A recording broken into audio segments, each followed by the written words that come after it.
새날을 여는 새벽 말씀 나눔입니다. 오늘은 2024년 9월 4일 수요일이고 말씀을 전하는 저는 강민 목사입니다. 오늘 우리가 함께 나눌 말씀은 열왕기하 14장 5절과 6절 말씀을 우리 다시 한번 보도록 하겠습니다.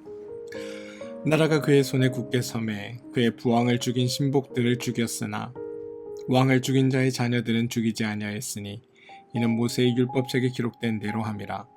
곧 여호와께서 명령하여 이르시기를 자녀로 말미암아 아버지를 죽이지 말 것이요 아버지로 말미암아 자녀를 죽이지 말 것이라. 오직 사람마다 자기의 죄로 말미암아 죽을 것이니라 하셨더라. 열왕기하 14장 5절부터 6절 말씀입니다. 우리가 이 본문을 제가 다시 한번 가지고 온 까닭은 우리가 말씀을 읽으며 본문을 이해할 때 정말로 신중하게 우리가 이해할 필요가 있다라는 점을 한 번 더 말씀드리고 싶어 이 5절과 6절의 말씀을 가지고 왔습니다. 5절과 6절은 왕실의 이야기가 등장합니다. 아마샤는 남유다의 9번째 왕입니다. 그의 아버지는 8번째 왕인 요아스입니다. 일반적으로 선대왕이 죽고 그의 아들이 왕을 이어받습니다. 하지만 여러분, 요아스와 아마샤는 자연스럽게 왕위를 세습한 것이 아닙니다. 열왕기하 12장 20절에 의하면 요아스의 신복들 중에 시므아스의 아들 요사갈과 소멜의 아들 여호사바드가 반역을 일으켜 요아스를 살해합니다. 그런데 두 사람은 요아스 왕을 살해하고 자신들이 왕으로 등극한 것이 아니라 요아스 왕의 아들인 아마샤를 왕으로 세웠습니다. 이걸 쿠데타라고 불러야 할까요? 아니면 그냥 세습이다라고 말해야 할까요? 아주 난해합니다. 5절을 보시면 나라가 그의 손에 굳게 섬에 그의 부왕을 죽인 신복들을 죽였으니 라는 구절이 등장합니다. 지금 여러분, 아마샤의 행동은 부왕을 죽인 반역자 또는 부왕을 죽인 원수를 갚는 일일까요? 아니면 자신을 왕으로 세워준 자신의 개국공신 혹은 충성스러운 신하를 살해한 것일까요? 분명히 5절 초반부에 나라가 그의 손에 굳게 섬에라는 말이 나옵니다. 처음에 자신이 왕이 되어 나라가 불안정하고 자신의 왕권이 불안정할 때는 신복들의 도움을 다 받아 이제 나라가 자신의 손에 의해 굳게 서고 왕권이 안정되자 자신을 왕으로 세워준 자신의 신하들을 죽였다라고 이해하는 게 옳은 걸까요? 아니면 자신의 아버지를 죽인 이들을 때가 되길 기다렸다가 마침 자기가 힘을 갖게 되자 이들을 죽여서 아버지를 죽인 것에 대한 보복을 한 것으로 보아야 할까요? 요아스 왕을 죽인 두 신복은 비록 왕을 죽이기는 했지만 자신들의 왕이 되지 않고 왕조를 인정하여 그의 아들을 새로운 왕으로 세웠습니다. 자신들이 왕이 되지 않았다라는 것은 왕권에 대한 욕심이 없었다라고 해석할 여지가 있습니다. 따라서 새로운 왕조를 세운 것도 아니고 매우 평범하게 선대왕의 아들을 후계로 세웠던 겁니다. 이럴 거면 왜 굳이 왕을 죽였을까라는 의문이 들기까지 합니다. 물론 역사적 진실은 지금은 알 수 없습니다. 또한 성경도 그 부분에 대해선 관심이 없습니다. 다만 이런 기록들이 우리가 말씀을 읽어내려가는 데 있어 매우 큰 혼란을 주기도 한다는 것을 우리는 알아야 합니다. 우리가 정말로 신중하게 보아야 할 본문은 6절입니다. 왕을 죽인 자의 자녀들은 죽이지 아니하였으니 이는 모세의 율법책에 기록된 대로 함이라.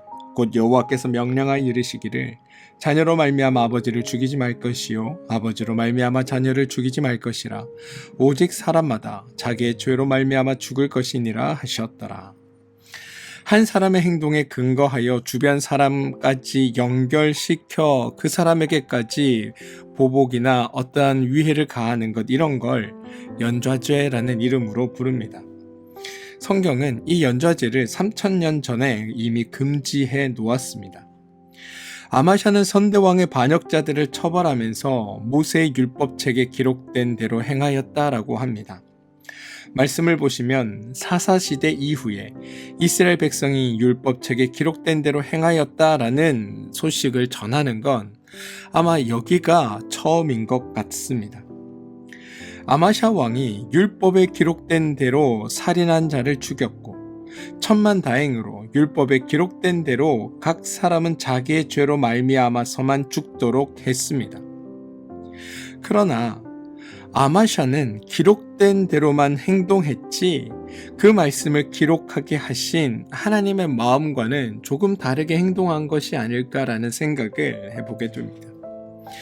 자신은 자기 아버지의 원수를 갚았을지 모르지만 그 일로 인하여 또 다른 가정의 아버지를 죽게 만들었고 또 다른 자녀들의 마음에 불행과 슬픔을 만들어낸 것입니다. 더욱 불행한 건 아마샤 자신도 19절에 기록한 대로 반역한 무리에 의해 죽임을 당했다는 겁니다. 제가 이 본문을 신중하게 봐야 한다라고 말씀드렸던 까닭은 모세의 율법책에 기록된 대로라는 표현과 모세의 율법책에 기록된 대로 행동하는 것이 하나님의 관점에서는 최상의 권면이지만 우리 관점에서는 이 말씀을 왜곡하여 적용할 가능성이 크기 때문입니다. 여러분, 하나님은 언제나 진리를 말씀하셨습니다. 또한 그 모든 말씀이 하나님의 피조물인 우리에게 유익하도록 우리가 하나님의 말씀대로 행하여 하나님 안에서 서로 자유롭고 평안하고 행복한 삶을 살도록 우리에게 하나님의 말씀을 주신 겁니다. 그런데 아이러니하게도 이 아이러니 정도가 아니라 아주 불행할 정도로 우리 인류의 인간의 역사에서 최악의 불행, 최악의 죄악, 최악의 갈등과 분쟁과 다툼은 주로 하나님의 말씀에 근거하여 이런 일들이 일어났다는 겁니다. 그래서 어떤 인류학자들은 차라리 종교가 없고 차라리 여호와의 말씀이 없었으면 인간이 지금보다는 더 행복했을 것이다 라는 말을 하기까지 합니다. 그럼 이런 일이 발생하는 까닭은 무엇일까요? 하나님이 말씀을 잘못해서일까요? 아니면 실제로 하나님이 우리의 불행과 고통과 아픔과 궁금함을 보시고 그것을 즐기며 기뻐하시는 분이라 그럴까요? 아마 둘 다 아닐 겁니다. 아마 하나님의 말씀은 있었지만 그 말씀을 해석하고 적용하는 우리가 하나님의 말씀을 놓고 하나님의 말씀과 말씀의 뜻과 하나님의 의도와 하나님의 목적을 오해하고 그것을 가지고 스스로 자의적으로 해석하여 그런 일들이 발생하였기 때문일 겁니다. 여러분, 기록된 말씀 정말 중요합니다. 동시에 기록된 말씀을 말씀하신 하나님의 의도를 알아차리는 것, 그건 훨씬 더 중요합니다. 본문에 나오는 대로 다른 사람이 아닌 각 사람마다 자기의 죄로 죽을 것이면 그렇다면 정말 다행입니다. 그런데 이 본문에 대해 잘못된 해석을 할 수도 있습니다. 다른 사람의 죄 때문에 죽지는 않아야 하지만 죄를 지은 각 사람은 자신의 죄로 인해 죽어야 한다라고 만약에 이 본문을 해석해 낸다면 그럼 이건 하나님의 뜻과는 전혀 다른 해석이 드러나게 되는 겁니다. 물론 성경엔 이러한 이야기를 하는 말씀이 기록되어 있긴 합니다. 대표적으로 출애굽기 21장 12절인데요. 사람을 쳐 죽인 자는 반드시 죽일 것이나 또 21장 15절 이하에 자기 아버지나 어머니를 치는 자는 반드시 죽일지니라. 사람을 납치한 자가 그 사람을 팔았든지 자기 수하에 두었든지 그를 반드시 죽일지니라 라는 본문도 있습니다. 하지만 여러분, 이렇게 기록된 대로를 강조해서 그 말씀을 지금 우리의 현 시점에 적용한다면 아마 지금 우리의 삶은 그 누구 한 명도 마음 편하게 살 수 없는 상황이 될 것입니다. 가령 출애굽기 21장 15절 말씀처럼 자기 아버지나 어머니를 치는 자는 반드시 죽일지니라. 사람을 납치한 자가 그 사람을 팔았든지 자기 수하로 두었든지 그를 반드시 죽일지니라 라는 말을 우리의 현대 생활에 적용해 본다고 한번 상상해 보십시오. 기록된 대로를 우리의 삶에 고스란히 토씨 하나 빼지 않고 적용한다고 한다면 우리 인간의 삶은 오직 사륙의 반복만이 일어나는 지옥과 같은 삶이 될 게 분명한 겁니다. 가령 예를 들어 운전을 하다가 실수로 상대방의 부모를 치어 다치게 했다라고 한번 생각해 봅시다. 그럼 상대방 부모가 다쳤기에 그의 자녀는 운전한 나를 보복해야 하는 겁니다. 이게 율법대로니까, 기록된 대로니까 나에게 와서 그에 상응하는 상해를 가하던가 아니면 그거보다 더 높은 강도의 상해를 나에게 가해야 할 겁니다. 그렇다면 그것을 통해 내가 혹시라도 죽음을 당하거나 심각한 상황에 처하게 된다면 우리 가족은 나를 그렇게 한 이들에게 다시 한번 반복적으로 가해를 해야 기록된 대로가 이루어지는 겁니다. 그래서 끊임없이 서로가 서로의 목숨을 앗아가는 일들이 발생할 수밖에 없는 게 기록된 대로의 의미입니다. 이슬람의 극단주의자들이 몸에 폭탄을 두르고 자살 테러를 행하는 그 근본적인 이유에도 바로 이러한 기록된 대로 행하는 그들의 율법주의적인 사고가 그들 속에 있기 때문입니다. 전쟁을 통해 나의 형제자매가 저 사람들이 쏜 총알에 죽임을 당했으니 나도 그들에게 동일하게 보복하여야 이게 율법에 따른 삶이라는 그런 생각으로 말미암아 끊임없이 그들은 죽음과 또 죽여가는 이 사륙의 자리를 떠나지 못하고 끊임없이 이런 비극적인 일들이 반복되는 것, 이건 지금도 우리 가운데 일어나는 일 중에 하나이기도 한 겁니다. 물론 기록된 대로 행하는 것 정말 중요한 일이기는 합니다. 그런데 이 기록된 대로보다 더 중요한 것이 있습니다. 뭐냐면 바로 기록된 말씀을 주신 하나님의 뜻, 하나님의 의도를 알아내는 겁니다. 복음서에서 유대교가 행한 가장 치명적인 실수가 바로 모세의 율법책에 기록된 대로만 행했기 때문입니다. 기록된 대로만 행했기에 그들에게 큰 실수가 나타났던 겁니다. 인류의 역사에서도 여러분, 우리 기독교가 악행을 행한 것처럼 기억되는 그 모든 슬픈 역사들은 그 역시 성경에 기록된 대로만 행했기 때문에 나타나는 일들이었습니다.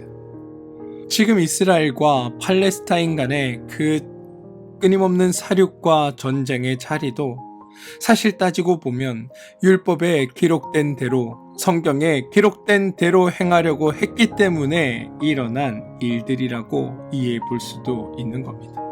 그래서 말씀을 읽는 우리는 기록된 대로를 보는 것도 중요하지만 그 너머에 이렇게 행하신 하나님의 마음과 하나님의 뜻을 알아차리는 것, 그게 훨씬 더 중요하다는 것을 늘 염두에 두고 말씀을 읽어야 합니다. 우리가 말씀을 읽는 것은 바로 그 숨겨진 하나님의 뜻을 이해해내고 또 숨겨진 하나님의 마음을 알아차려가는 것들, 그게 우리가 말씀을 읽는 목적이 되어야 한다는 겁니다.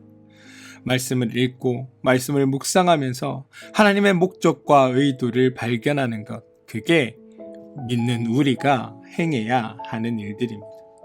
그리고 그렇게 성경의 말씀, 율법에 기록된 말씀을 통해 발견되는 하나님의 마음은 우리를 향한 지극한 사랑이라는 것을 저는 우리 모두가 알게 되길 바랍니다. 하나님은 심판도 저주도 아니라 사랑, 그게 하나님의 마음입니다. 그래서 만약 우리가 말씀대로 행한다고 율법 때문에 만약에 우리의 이웃들을 힘들게 만들 것 같으면 그건 말씀을 오해해서 행하는 행위라는 것을 알아야 합니다. 만약 기록된 말씀 때문에 주변 사람들과 갈등이 생긴다면 그건 기록된 말씀을 우리가 왜곡했다라고 스스로 여길 수 있어야 합니다. 만약 신앙 때문에 삶이 어렵고 부담스럽고 짐스럽다면 그건 하나님의 성품과 하나님의 마음을 오해했기 때문에 생겨나는 일이다라고 우리 스스로 우리의 삶을 돌아볼 수 있어야 한다는 겁니다. 오늘 본문에 등장하는 여호와 보시기에도 철저하게 우리를 위한 하나님의 마음을 기준으로 제시하는 것이었습니다. 율법에 기록된 말씀도 절대적으로 우리의 자유와 평안과 행복을 위한 것임을 우리는 늘 염두에 두고 기억하고 있어야 합니다. 여러분, 기록된 말씀을 주신 분은 하나님이십니다. 그렇다면 기록된 말씀대로 가장 먼저 행하셔야 할 분도 하나님이십니다. 그러나 하나님은 기록된 말씀대로 행하지 않으신 적도 많으십니다. 왜냐하면 우리에게 유익이 되는 경우에는 언제나 기록된 말씀대로 행하셨지만 우리에게 해가 될 경우가 있다면 하나님 자신도 기록된 말씀대로 행하는 것이 아니라 우리에게 유익이 되고 복이 되는 방향으로 그 모든 일을 행해 오셨음을 성경을 통해 우리는 발견할 수 있습니다. 사랑하는 성도 여러분, 하나님이 우리에게 말씀을 주신 건 우리가 말씀대로 살아가는 것이 우리에게 가장 복되고 가장 행복하고 가장 아름다운 일이기 때문임을 기억하시기 바랍니다. 하나님의 말씀 속엔 우리의 행복을 향한 하나님의 그 사랑이 무한히 담겨 있는 겁니다.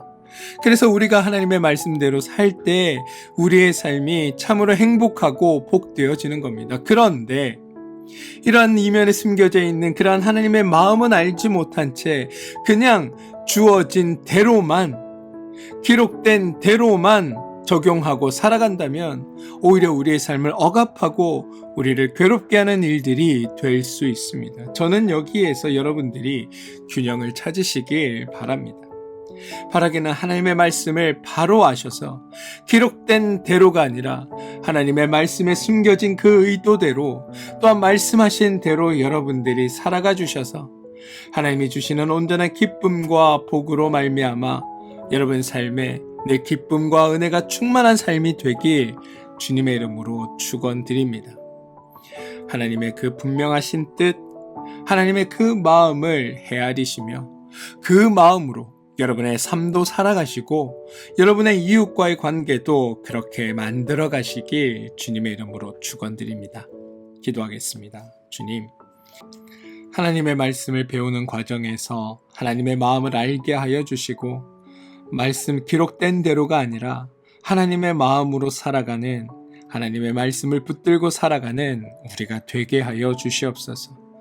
그래서 주님을 따르는 우리의 삶에서 하나님이 온전히 드러나게 하여 주시옵소서. 예수님의 이름으로 기도합니다. 아멘.